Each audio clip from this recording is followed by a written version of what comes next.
ஆழ்வார் எம்பெருமானார் ஜீயர் திருடிகளே சரணம். ஆச்சாரியன் திருடிகளே சரணம். உல்லாச பல்லவித பாலித சப்தலோகி நிர்வாக கோரகித நேம கட்டாட்சலீலாம் ஸ்ரீரங்க ஹர்மதல மங்கள தீபரேகாம் ஸ்ரீரங்கராஜ மகிஷீம் ஸ்ரீயமாஸ்ரயாமஹ. ஸ்ரீமத்யை விஷ்ணு சித்தாரிய மனோநந்தன ஹேதவே நந்தநந்தன சுந்தரியை கோதாயை நித்யமங்கலம். ஸ்ரீ விஷ்ணு சித்த குலநந்தன கல்பவல்லீம் ஸ்ரீரங்கராஜ ஹரிச்சந்தன யோக திருஷ்யாம் சாக்ஷாத் க்ஷமாம் கருணையா கமலாமி வாண்யாம் கோதாம் அனன்ய சரணம் சரணம் பிரபத்யே. ஆண்டாள் கண்ணனை அடைய வேண்டும் என்பதற்காக 30 பாசுரம் கொண்ட இந்த திருப்பாவையை பாடினாள். உயர்ந்த மாதமாக இருக்கக்கூடிய இந்த தனுர் மாதம்னு சொல்லக்கூடிய மார்கழி மாசத்தில் தென்னாடும் வடநாடும் தொடர்ந்த திருவரங்கத்தே திருமாமணி மண்டபத்தே சக்கரவர்த்தி பகலோலக்கம் இருக்கிறா போலே வன்பெரு வானகம் உய்ய அமரர் உய்ய மண்ணுய்ய மண்ணுலகில் மனுஷருய்ய பெரிய பெருமாளாக இனிதாக திருக்கண்கள் வளர்ந்தும் அதே எம்பெருமான் பொங்கோதும் சூழ்ந்த புவனியும் விண்ணுலகும் அங்காதும் சோராமே ஆகின்ன எம்பெருமான் செங்கோலுடைய திருவரங்க செல்வனார் என்று உற்சவமூர்த்தியாக திருமாமணி மண்டபத்திலே சேவை சாதித்தும் ஒருவர் மூலவராய் முத்தங்கியோடே பிரகாசித்தும் ஒருவர் உற்சவராய் வஜ்ராங்கியோடே பிரகாசித்தும் காலையும் மாலையுமாக புறப்பாடு கண்டருளி ஆழ்வார்களாலே பதின்மராலும் கொண்டாடப்பட்டவராய் ஆச்சாரியர்கள் அத்தனை பேரும் சுற்றி சுற்றி வாழ்ந்து திவ்ய தேசமாகிற அத்தபத்த சுத்தி வாழும் அந்த நீர் அரங்கத்துக்கு உடையவனாய் இந்த பூலோக வைகுண்டம்னு பேர் பெத்த திருவரங்கத்தே பெருமாள் தினமும் புறப்பாடு கண்டருளுகிறார்.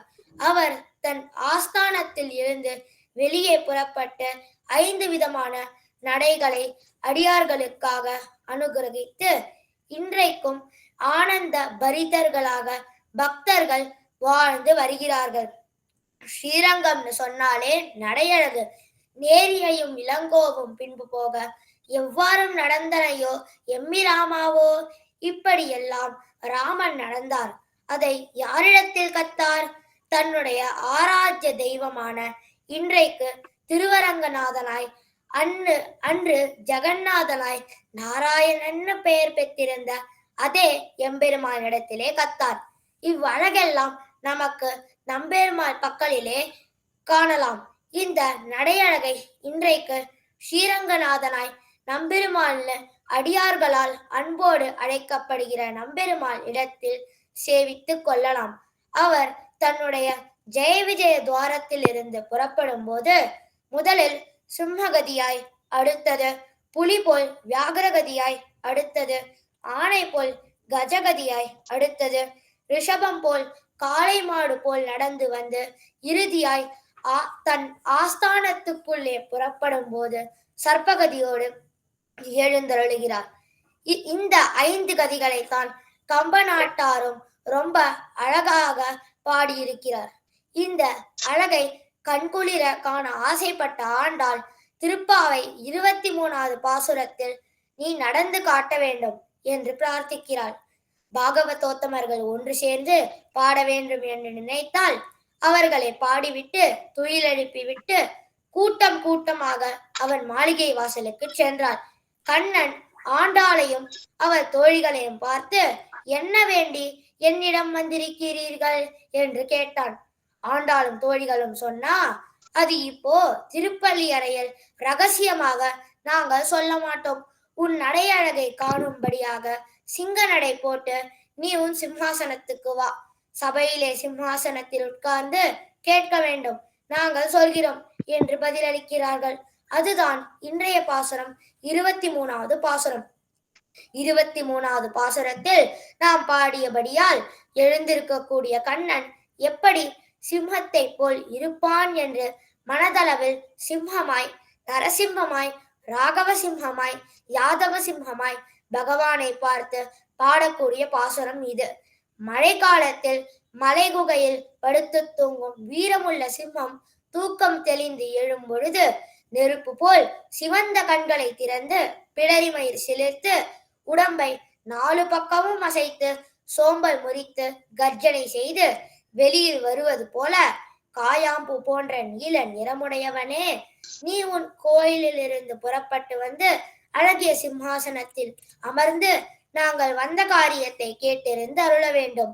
ஸ்ரீ ராமானுஜருடைய சிஷ்யர்களில் ஒருவரான கிடாம்பி ஆச்சான் திருமாலிருஞ்சோலை அழகர் திருமுன்பே நின்று அபராத சஹசிர பாஜனம் பதிதம் பீம பவார்ண மோதரே அகத்திம், ஆயிரக்கணக்கான அபராதங்களுக்கு இருப்பிடமானவனாய் பயங்கரமான சம்சார சாகரத்தின் நடுவில் விழுந்து கிடப்பவனாய் கதியற்றவனான என்னை என்று ஆளவந்தார் ஸ்தோத்திர ரத்னத்தில் அருளி செய்த ஸ்லோகார்த்தத்தை அனுசந்திக்க நம்மி ராமானுசனனை உடையாயிருந்து வைத்து அகதி என்று என் முன்னே சொல்லாதே கிடாய் என்று அழகர் அருளி செய்தார் என்னும் ஐதீகியத்தை இவ்விடத்தில் அனுசந்திப்பார்கள்.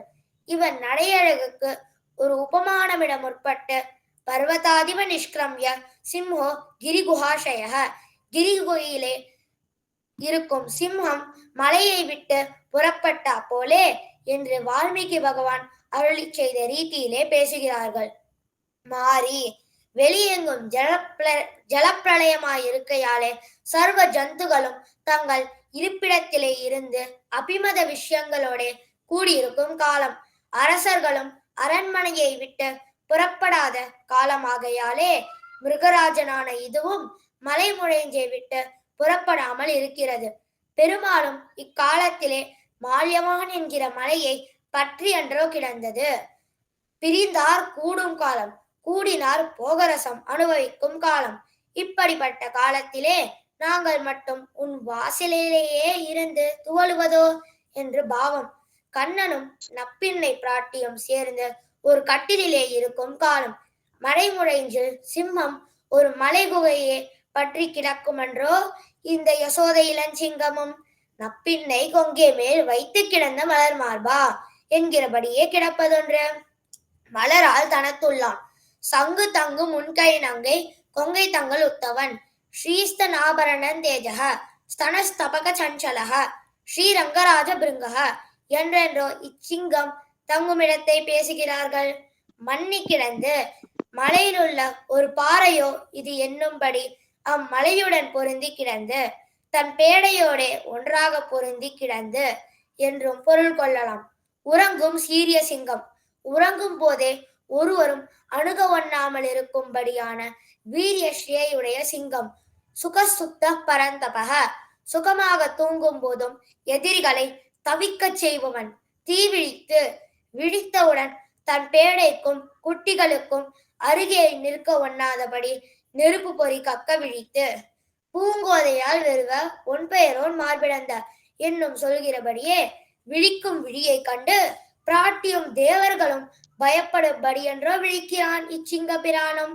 நாரசிம்ம வபுஸ்ரீமான், நரம் கலந்த சிங்கமாய் கீண்ட திருவன், அழகியான் தானே அறிவுருவன் தானே என்று அழகில் மிக்கவனாய் விளங்குகையாலும் இவர்கள் தான் அனன்ய பிரயோஜனர்களாகையாலும் உன் செய்கை நைவிக்கும் என்கிறபடியே இவனுடைய செய்கையும் இவர்களை உருக்குகையாலும் இவனுடைய கோபமும் இவர்களுக்கு மேலான உத்தேசியமாய் இருக்கிறது.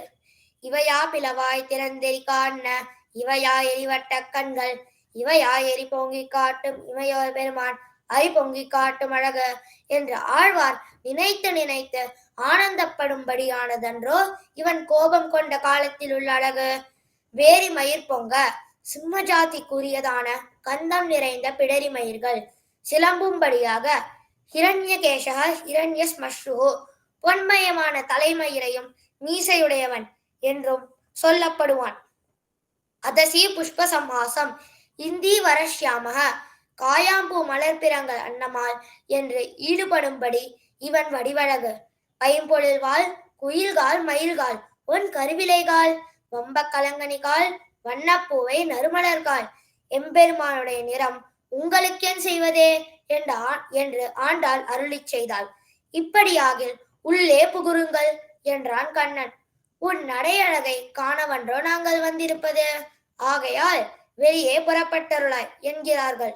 உன் கோயில் என்ன படுக்கையிலே எழுந்தருளியிருக்கும் அழகை அனுபவித்து விட்டோம். இனி நடை அழகையும் சீரிய சிம்மாசனத்திலே வீற்றிருக்கும் அழகையும் காண வேண்டும்.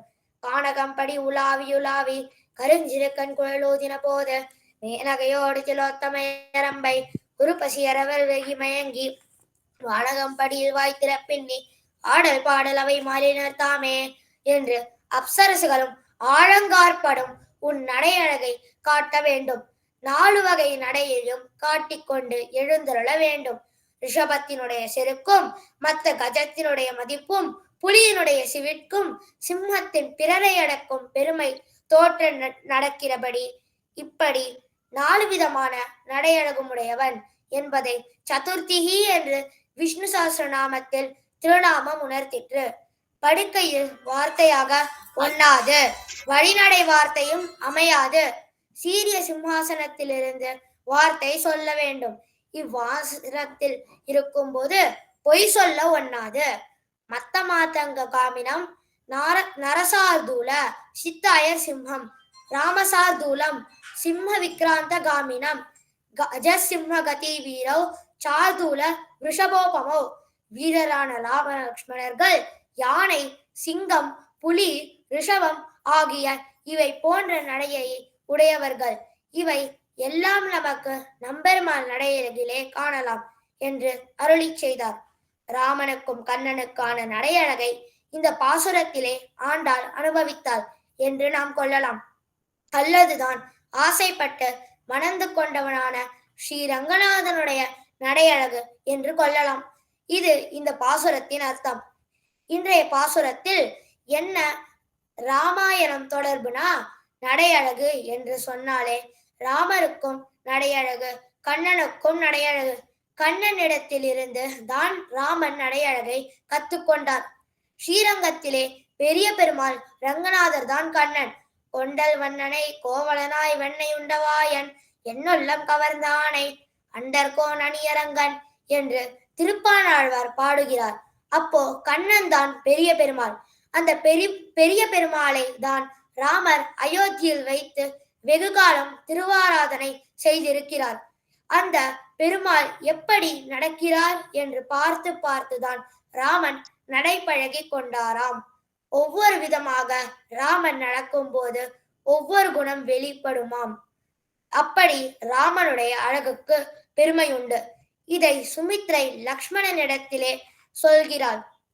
லக்ஷ்மணன் புறப்பட்டு ராமனோடு காட்டுக்கு செல்ல வேண்டும். எல்லோரும் மான் தோல் மரவுரி தரித்து இருந்தார்கள். ராமன், சீதை, லக்ஷ்மணன் தேரிலே ஏறிக்கொண்டு காட்டுக்கு புறப்படும் போது சுமித்ரை அருகிலே வந்தாள். லக்ஷ்மணனுக்கு உபதேசித்தாள். லக்ஷ்மணா, நீ செல்வதுதான் உனக்கு தர்மம். இன்றி நீ காட்டுக்கு போவதற்கு தான் நான் உன்னை பெற்றேன். சிருஷ்டஹத்வம் வனவாசாய, வனவாசத்துக்கு தான் நீ படைக்கப்பட்டாய் என்று சுமித்ரை சொல்லுகிறாள். ராமனுக்கு கைங்கரியம் செய்வதற்கு தான் நான் உன்னை பெற்றேன். அதை நீ செய்வதில் எனக்கு மிக்க மகிழ்ச்சி. நீ என்னை மறந்தாலும் பரவாயில்லை என்று தெரிவித்து விட்டாள். ராமே பிரமாதம் மா காருஷீஹி, கவனக்குறைவோடு இருந்து விடாதே லக்ஷ்மணா. ராமனை கண்ணெடுத்து சேவித்து விடாதே. நீ கைங்கரியத்துக்காக போகிறாய்.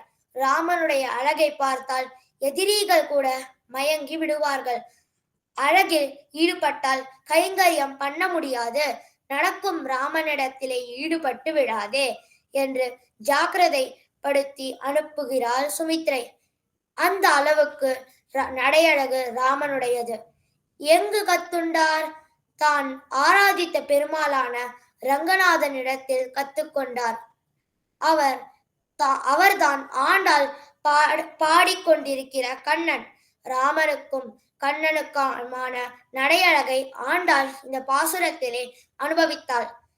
இதை மற்றொரு கோணத்திலே சுவாமி வேதாந்த தேசிகன் பெருமையை சொல்லும்படி நாம் ரசிக்கலாம். திருவேங்கடம் என்னும் மலையிலே திருவேங்கடமுடையான் மணியாக உறங்கியவர்தான் சீரிய சிம்மம் அறிவுத்து தீவிழித்து கவிதார்க்கிக சிம்மம் என்னும்படி கவியும் தர்க்கத்திலும் சிம்மமாக பூமியிலே வந்து அவதரித்து வேரி மயிர் பொங்க எப்பாடும் பேர்ந்துதறி. வேதத்தினுடைய சரியான பொருள் ராமானுஜருடைய கொள்கைகள். அது எல்லா இடங்களுக்கும் அந்த நறுமணம் பரவும்படியாக எல்லா இடங்களுக்கும் சென்று மூறி நிமிர்ந்து முழங்கி புறப்பட்டு ஒரு சிம்மம் போன்ற முழக்கத்தோடு பல இடங்களுக்கு திக்விஜயம் பண்ணி போதருமா போலே நீ பூவை பூவண்ணா.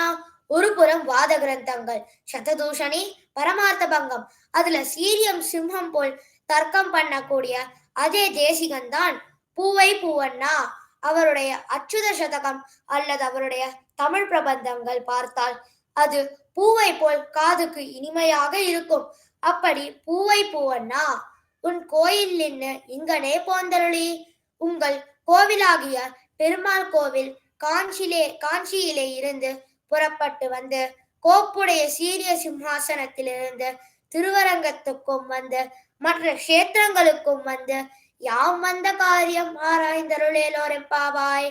ஆழ்வார் பாசுரங்களின் பெருமையையும் எல்லா இடங்களுக்கும் எடுத்துச் சொல்ல வேண்டும்.